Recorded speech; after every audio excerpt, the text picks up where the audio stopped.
Да, се враќаме во студиото, како што кажавме, тука е професорот Орце Симов, универзитетски професор, експерт за дигитална безбедност, за информатичка технологија. Ќе разговараме за овие теми, но професоре, гледаме дека сега најактуелно во државата е новиот систем за Safe City, за безбедно возење кој е воведен од МВР во градот, како и на автопатиштата.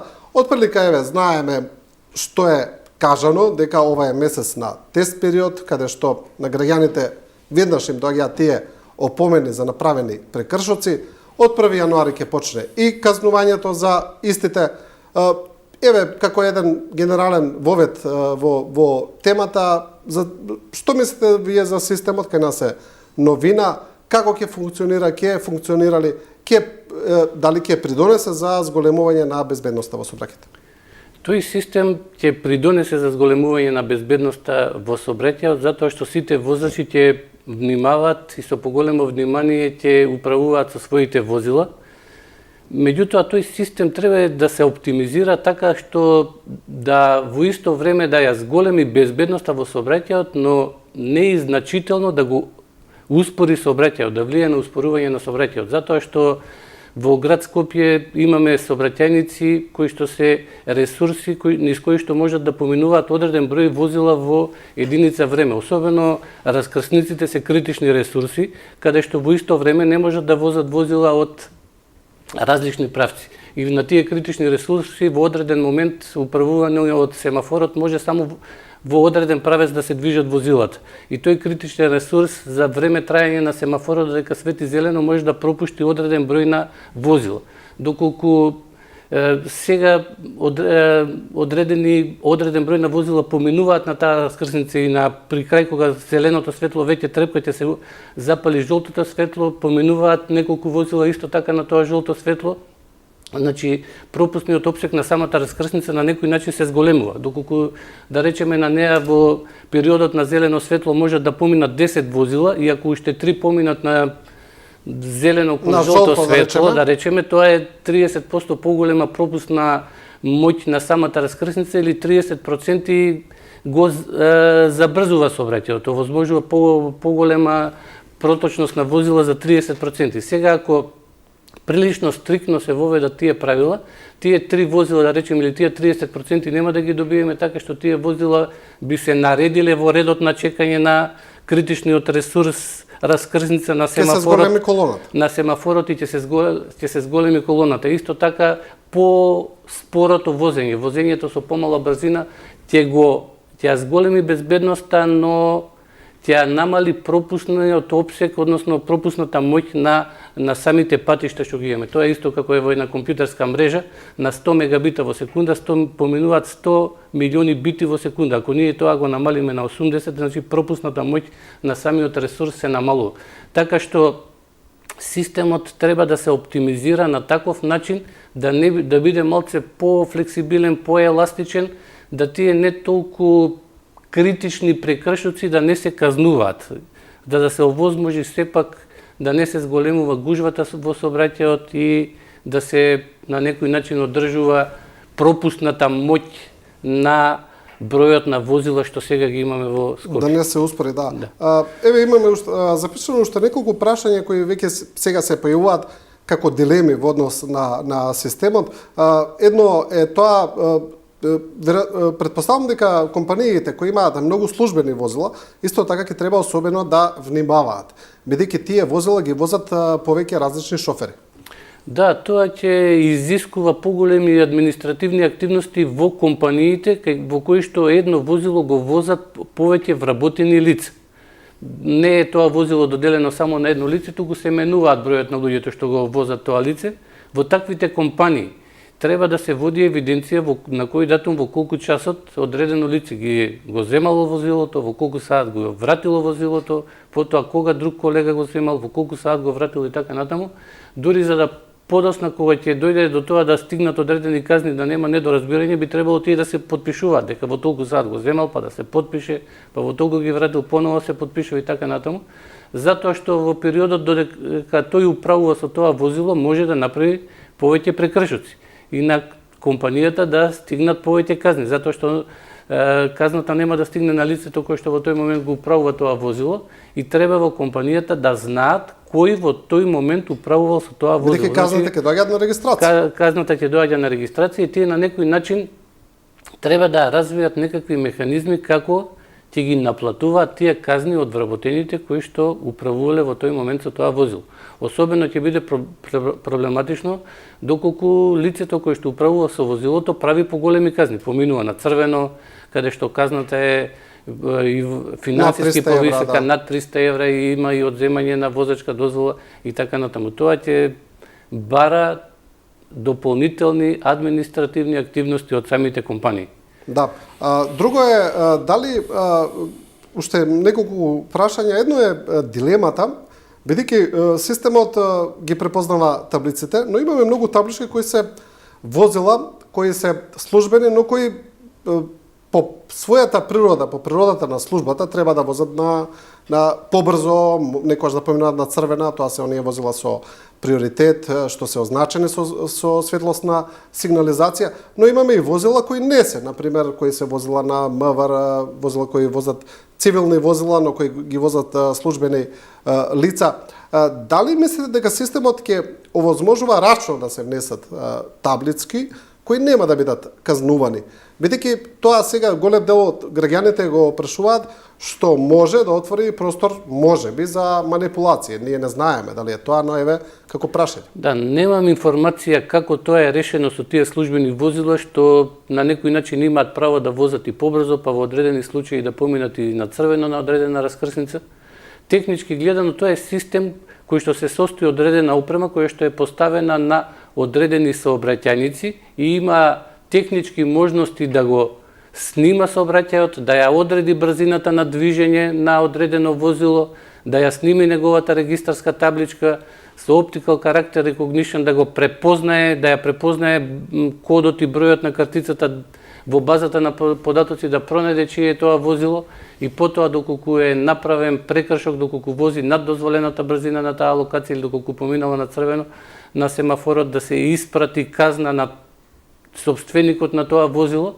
Технички гледано тука е можно да постои лица, значи да постои листа на која што нема да се испратат тие казни. Технички тоа е можно, но дали тоа таму е предвидено и дали ќе се направи, јас за тоа немам информација. Инаку, пред да се прати, значи системот забележува дека одредено возило одредува дека се движи на таа локација со брзина поголема од дозволената, ја препознава картичката, одредува на кој е собственикот на возилото и тогаш софтверот може да одлучи дали ќе ја испрати SMS пораката и линкот со казната или нема да го испрати тоа. Може во зависност да провери, да речеме технички гледано уште во една база, дали тие регистрации се наоѓаат во базата кај што е дозволен тој прекршок или не е дозволен. Ако се наоѓа таму, тоа е една if наредба, да речеме во програмскиот јазик. If екзистира таа картица таму во таа табела, не ја праќај казната, ако не екзистира, испрати ја. Значи технички тоа е можно, меѓутоа дали е направено и дали ќе се направи,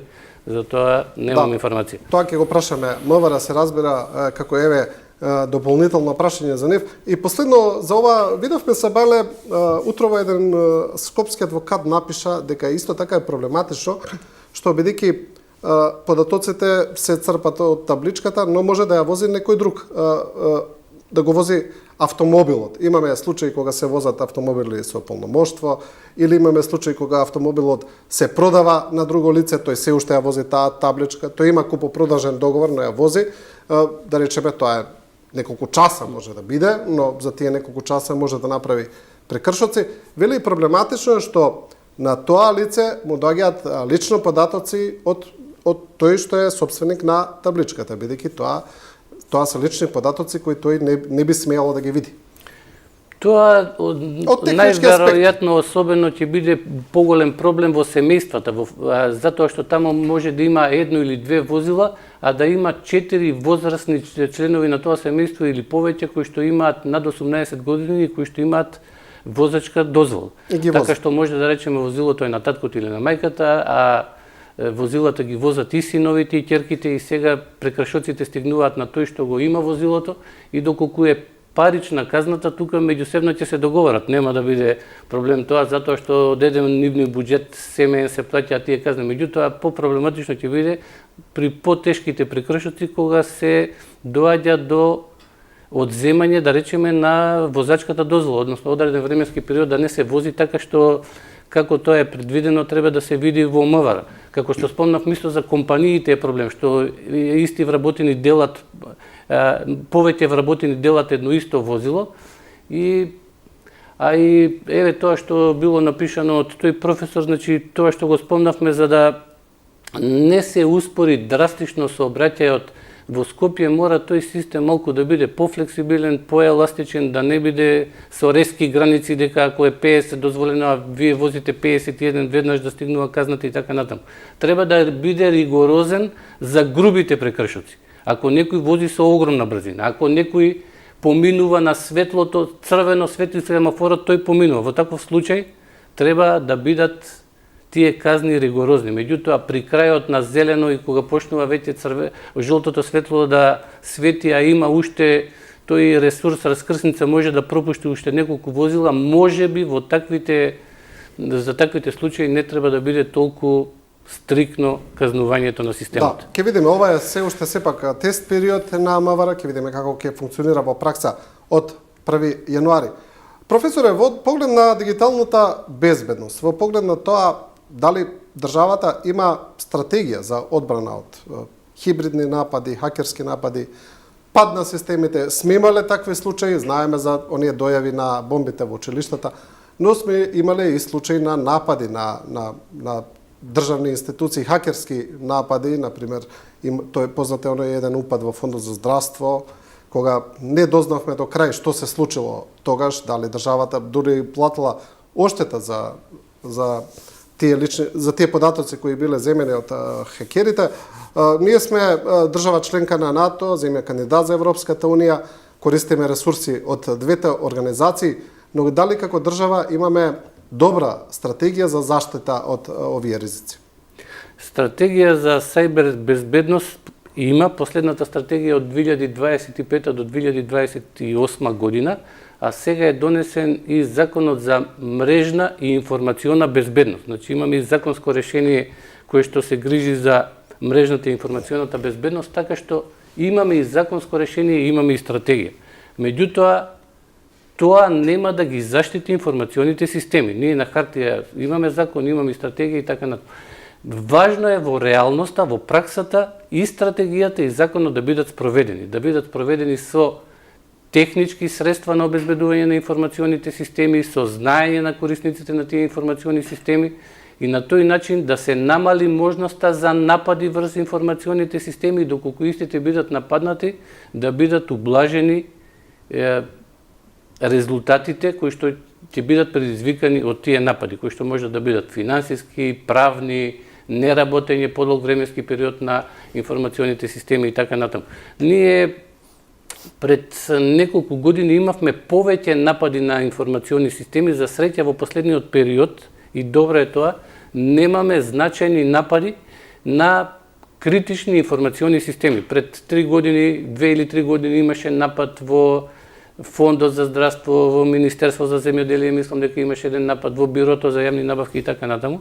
Добро е што во последниот период немаме такви напади, добро е што имаме закон за мрежна и информациона безбедност и стратегија, меѓутоа тоа мора да го спроведуваме во пракса, затоа што последниот период големо влијание и на економијата и на животот во било која смисла и во било која сфера имаат дигиталните алатки. Тоа значи дека ние многу работи ги извршуваме во дигиталниот простор и значителен дел од нашиот живот на некој начин поминуваме во тој сајбер простор. Значи, затоа е битно информационите системи да бидат заштитени, да се чуваат, за да не доаѓа до напади, до истекување на лични податоци, на други видови на податоци, да не доаѓа до долги временски периоди во кои што одредени информациони системи не функционираат и тие не ги даваат услугите што треба да ги дадат према граѓаните и стопанството. Да.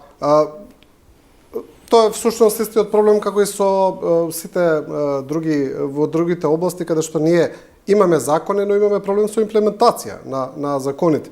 Во поглед на подготвеноста, колку се подготвени приватните компании, бидејќи тука имаме многу критични точки, да речеме банките, македонската берза и останате такви финансиски институции каде што еден таков хакерски напад би предизвикал многу сериозни последици. Приватните компании, особено банките, осигурителните компании, телеком операторите имаат прилично за инвестираат доста во информациона безбедност, така што сметам дека нивните информациони системи имаат задоволително ниво на заштита и во најголем дел нивната заштита од сајбер безбедност е поголема од тие на државните институции. Останатите компании може би зависи од свеста на менеджментот или свеста на собственикот. Некои имаат одреден степен на заштита, други немаат. Трети почнуваат да размислуваат за тоа прашање откако ќе бидат нападнати, откако ќе изгубат значителен дел од своите информации, а губењето на информации може сигурно ќе води до финансиски загуби, може да води до целосно затворање на одредена компанија да не работи, до значајни проблеми во работењето на одредена компанија. Така што на таа тема мора да се размислува, затоа што особено во времето на дигитална трансформација на интернет, кога услугите кои што ги даваат информационите системи, колку повеќе одредена компанија или државна институција е дигитализирана, незините услуги се достапни преку интернет, преку информациони системи, ама во исто време тие си многу поранливи, затоа што достапот до нив е можен од било која точка на земјината топка преку интернет. Значи, можноста да се нападнат и да се овозможат е многу поголема. Така што тој процес на таа дигитална трансформација мора да биде проследен и со мерки на информациона безбедност. Затоа што, еве да речеме, од приватни компании, ако дојде до превземање на одредени податоци за некакви договори, може да тоа да предизвика до тајни податоци, може да предизвика правни последици, може да излезат некои лични податоци на корисници, што може да предизвика проблеми. Самото временски период на неработење на компанија додека го санира информациониот систем. Потоа, полесен проблем е доколку компанијата има бекап на податоците. Тогаш треба само да го реинсталира системот и да го врати последниот бекап. Зависи колку е стар последниот бекап на податоци. Од тој момент до моментот кога се случил нападот, само треба да ги довнесе податоците. Но треба да има бекап. Ако има бекап, ако воопшто нема бекап, тогаш таквата компанија треба да почне од ново да работи. Зависи од тоа колкаво влијание во нејзиното работење имаат податоците и информациите. Ако тоа влијание е многу големо, тогаш таа компанија нема да може да продолжи да работи, дури може да се затвори. Значи да престане да функционира.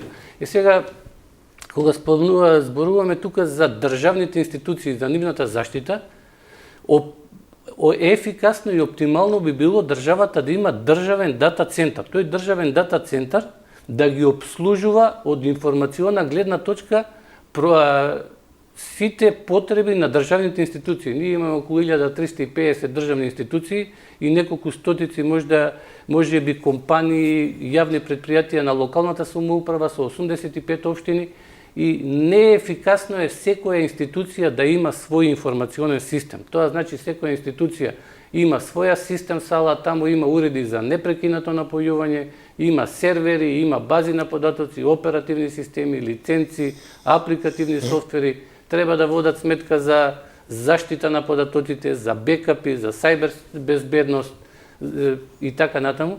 Тоа е прилично неефикасно и прилично тешко, особено за институциите кои што имаат и помал број на вработени, помал капацитет, земајќи во предвид дека платите во државниот сектор, особено во сферата на информатиката, са неконкурентни со тоа што е во приватниот сектор. Значи нема доволен број на IT персонал кој што се грижи за информационите потреби на државните институции. Вие мислите дека треба да има еден централизиран систем? Добро е да има еден да има државен дата центар, за тој државен тука таа е поширока проблематика, треба да има државен дата центар, во него да се постави соодветна инфраструктура. Може еден сервер преку виртуализација да го делат повеќе институции.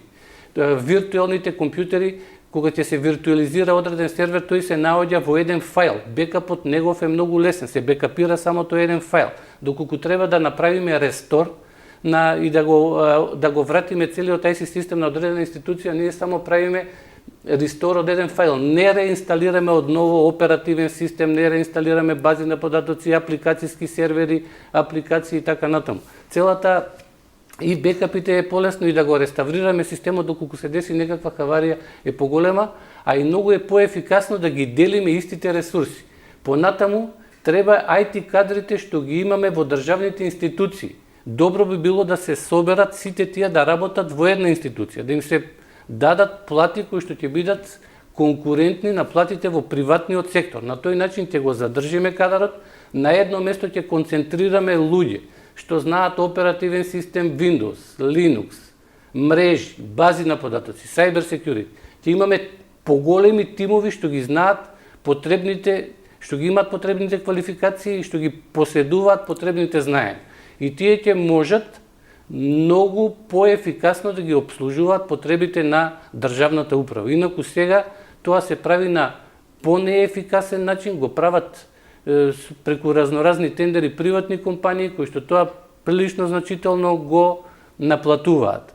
Така што концентрацијата на луѓето во една државна институција, ево некои мои претходни интервјуа имам предлагано тоа да биде така наречена дигитална агенција, се што е IT кадар во државните институции, да се вработи во таа дигитална агенција, да се изгради државен дата центар, сите сервери, мрежна инфраструктура, оперативни системи, бази на податоци, виртуализации, бекапи да се собере во тој државен дата центар, да има неколку репликацијски сервери на тој државен така наречени disaster recovery центри, доколку примарниот дата центар не функционира, останатите еден или два да ја превземат работата и на тој начин ќе направиме инфраструктура што ќе овозможи многу поефикасна и побрза дигитална трансформација на државните институции и многу поефикасна интероперабилност, односно размена на податоци меѓу различни државни институции. Затоа што информационите системи, базите, апликациите би се хостирале на различни државни институции во ист дата центар. Да, Министерството за информатичко општество има направена една платформа за интероперабилност. Таа функционира до некаде, отприлика во правец на ова што го зборувате, секако не е тоа целосно решение. Професоре, кога зборуваме за овие хибридни закани, за хакерски упади, за пад на системи, можеби на дел од јавноста тоа им изгледа и апстрактно малку кога зборуваме за безбедност, но всушност тоа е сега најголема закана. Ние немаме закана од директна воена интервенција од никого сега, и земја членка сме на НАТО, тој дел не е толку приоритетен да речеме, но всушност ова е најголема закана за државата. Доколку имаме некакво нарушување на безбедност, ова е најверојатниот начин на кој би се случило. Да, нападите на информациони, затоа што веќе се управува преку информациони системи, енергетски системи, банкарски систем, било какви јавни предпријатија, државни институции, ни стои процес на дигитална трансформација, се повеќе и повеќе зависиме ние од информационите системи. Доколку тие информациони системи не работат, оневозможени се тие институции чии што информациони системи не работат и тоа има значително влијание и на националната безбедност. Од приватна гледна точка и да не зборуваме, еве например ние ако земеме еден најекстремен пример, една од најголемите компании во светот што прави најголем промет, тоа е Амазон. Тие имаат некаде годишни приходи околу 700 милиарди долари.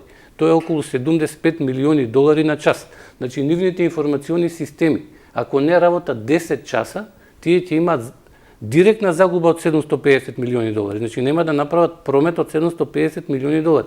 А индиректните загуби се многу поголеми, затоа што во тој временски период, кога не работи нивниот систем, се намалува нивната репутација. Дополнително, корисниците може да посетат слични портали и сајтови на конкурентски компании. Па некој од нив ќе види дека истото тоа го имало и таму, па можеби нешто повеќе ќе му се допадне, па можеби нешто е и со подобра цена, така што и трајно да изгубат некои корисници. Така што директната плюс индиректната загуба е многу поголема од тие првични, да речеме, 750 милиони долари што ги земаме во овој случај. Така што ние гледаме некои примери во кои што имаме економска цена на чинење на таквите напади. Например, кога ќе добиеме во изминатиот период се добива многу сега за среќа и тоа е намалено, стигнува во многу училишта дека се поставени бомби. Да. И сега тоа значи временска загуба и финансиска загуба, затоа што во таков случај треба училиштето да го извести МВР, па МВР вика мора веднаш да се евакуира училиштето, значи сите ученици излегуваат од него, не се одвива процесот на настава, па доаѓаат луѓе од МВР што го проверуваат целото училиште со соодветна опрема, дали има поставено таква бомба или нема. Значи сето тоа чини финансиски средства. Инаку, кога зборуваме за информациона безбедност, тука можеме да таа информациона безбедност се проценуваме низ 3 сегменти: интегритет, доверливост и достапност. Ако некој од тие столбови е нарушен, тогаш тоа значи дека ние имаме напад на информациониот систем. Што значи достапност? Достапност значи дали информациониот систем е достапен за корисниците кои што треба да пристапат до него или не е достапен. На некој начин може таа достапност да биде оневозможена. Еден од хакерските напади низ кои што може да биде оневозможено, тоа е denial of service или distributed denial of service. Тоа значи дека ние услугите ги даваме преку одредени сервери кои што ги обслужуваат барањата на корисниците во таа клиент-сервер архитектура и он е димензиониран дека во нормални услови тој обслужува на пример 1000 корисници на час. И сега ние наеднаш ако го нападнеме со 100.000 реквести, со 100.000 барања да обслужува, тој сервис нема да функционира. Значи може нападот да се изврши distributed denial of service, значи од многу компјутери кои што се моќни компјутери, поврзани се на интернет, брзи интернет линкови, кон одреден сервер на одредена институција наеднаш да поставуваме енормен број на барања за некакво обслужување. Тогаш тој систем нема да го обслужи тоа, тој ќе падне и реалните корисници нема да може да пристапат до него и тогаш е нарушена достапноста до информациониот систем. Тоа е првиот сегмент. Вториот сегмент е доверливост. Дали доверливоста на информациониот систем е нарушена? Тоа значи дали до тој информационен систем пристапуваат само лица кои што имаат право да пристапат или пристапуваат и некои неавторизирани лица. На некој начин навлегле низ прстените на заштита на самиот информационен систем. Навлегле во мрежата, навлегле во апликациите, навлегле во базите на податоци неавторизирани лица.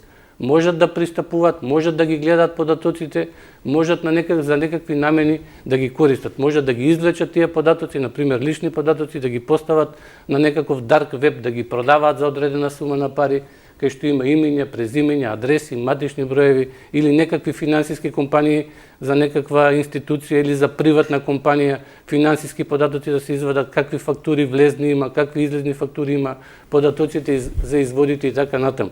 Значи, доверливоста се однесува на тоа дали само тие што имаат право на пристапуваат до податоците или некој се здобил на некаков начин преку одредени нелегални средства до право да пристапува, до можност, не до право да пристапува до тие податоци. И најпроблематична аспект од постулатите за информациона безбедност е интегритетот. Дали податоците се во базата такви какви што ги внеле тие што имаат право да ги внесуваат или некои неовластено ги менува. Тоа е најкомплицирано, многу тешко може да се забележи и е најтешко за исправање.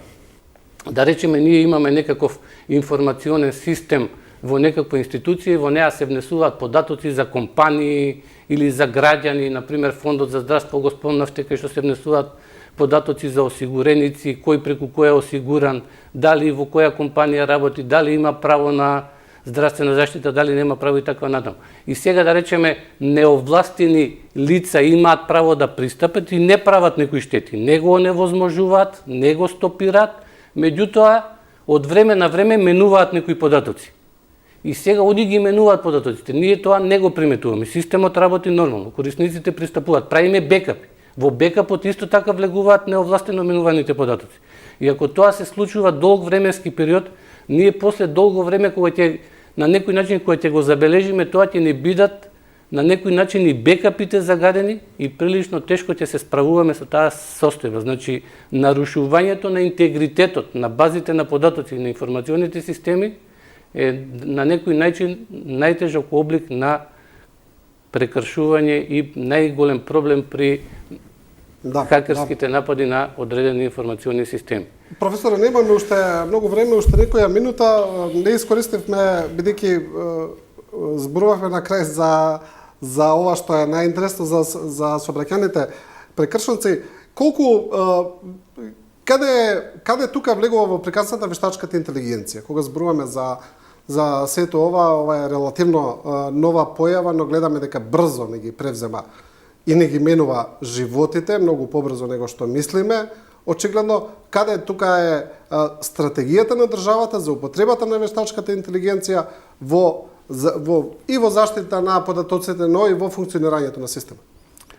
Вештачката интелигенција како концепт датира некаде од 50-тите години на минатиот век. Тоа значи, тоа се некакви постапки на машините низ кои што можат да ја имитираат човечката активност, значи можат да извршуваат одредени човечки креативни активности. Вештачката интелигенција во последниот период особен развој доживеа затоа што и процесирачката моќ на самите машини се зголеми.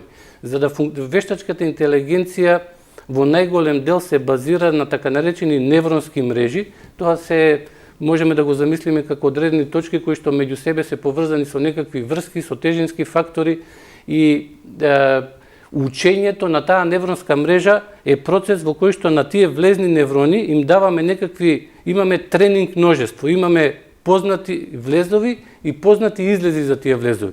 И ние на таа невронска мрежа треба да ги даваме тие познати влезови и таа на излезот добива некаков резултат и потоа низ разни алгоритми, еден од најчесто користените е така наречениот backpropagation алгоритам, назад враќаме и низ пресметување ги менуваме тие тежински фактори. Тоа бара значително пресметување. Јас, колку за тоа дека не се толку нови тие аспекти на вештачка интелигенција, ја 1995 година го имав имплементирано тој backpropagation алгоритам во една невронска мрежа што можеше да учи, дури разбираше покрај тоа што можеше да учи разни работи, разбираше и македонски јазик до одреден степен и можеше со неа да се разговара, меѓутоа многу споро учеше, затоа што во тоа време процесирачката моќ на процесорите беше прилично слаба. Сега NVIDIA е компанија која што произведува графички чипови, кои што се користат за тоа пресметување и што овозможуваат брзо подесување на тие врски помеѓу невроните на таа невронска мрежа, односно овозможуваат огромна невронска мрежа релативно брзо да учи.